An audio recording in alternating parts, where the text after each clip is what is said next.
Sea levels are the highest in human history. Ice caps are melting at unprecedented speed, and the oceans are becoming more acidic with all its consequences. Biodiversity on land and sea is under severe attack.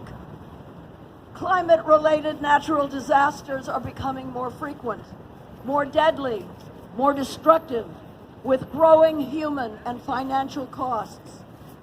Drought in some parts of the world is progressing at alarming rates, destroying human habitats and endangering food security. Every year, air pollution associated to climate change kills 7 million people. Climate change has become a dramatic threat to human health and to human security.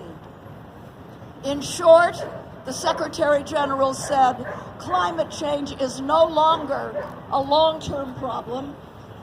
We are confronted now with a global climate crisis. The point of no return is no longer over the horizon. It is in sight and hurtling toward us. Close quote. I wanted to read that because while we talk about specific aspects of the climate crisis here at Fire Drill Friday, it's important that we keep the big picture in mind. We need to understand that 100% of the climate scientists agree on this. There aren't two sides to the story. There's one side, the science.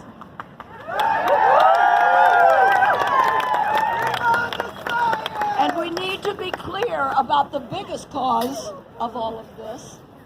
Fossil fuels, oil, gas, coal, and the plastics, pesticides, and fertilizers that are made from fossil fuels. We also need to know that 25 million Americans are truly alarmed by this. They just aren't organized. 13 million Americans say they would get engaged, but no one has asked them. Fire Drill Fridays is asking them. Yes. And all of you, every one of you, talk to your friends, your family, your colleagues, your neighbors about the climate crisis.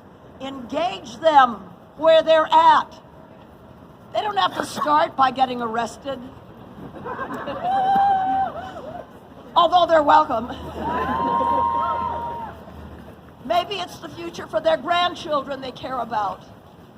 Maybe they love birds and they should know that 2.9 billion fewer birds exist in North America than were here in 1970. Maybe they don't know that all the climate scientists are in agreement. Anyway, today we're going to focus on one of the most immediate and horrible results of the climate crisis: climate refugees. The latest estimates, speaking of birds, they're welcoming us into the park. Oh, they're so beautiful. Look at that, wow. They love all of us. We should love them too. Anyway, listen to this. The latest estimates predict that as many as 200 million climate migrants are going to be here in 2050. 200 million. This is also a human rights issue. Climate migrants routinely face life-threatening hardships, discrimination, and repression. And who are we as a people, as a country, if we turn our backs rather than open our hearts to our global neighbors, seeking shelter and safety for their families? We have to think about what we would do in their shoes. We would do the same thing. So to start us off today, I'm going to introduce a friend of mine who will then introduce our first climate migrant expert. I want to introduce Kira Sedgwick. Yes. Kira is an actor, a producer, a director, best known perhaps for her starring role in TNT's The Closer. Also, we all know her from Brooklyn Nine-Nine. For the Closer, she won a Golden Globe and an Emmy. And she's directed episodes of Grace and Frankie. And I can tell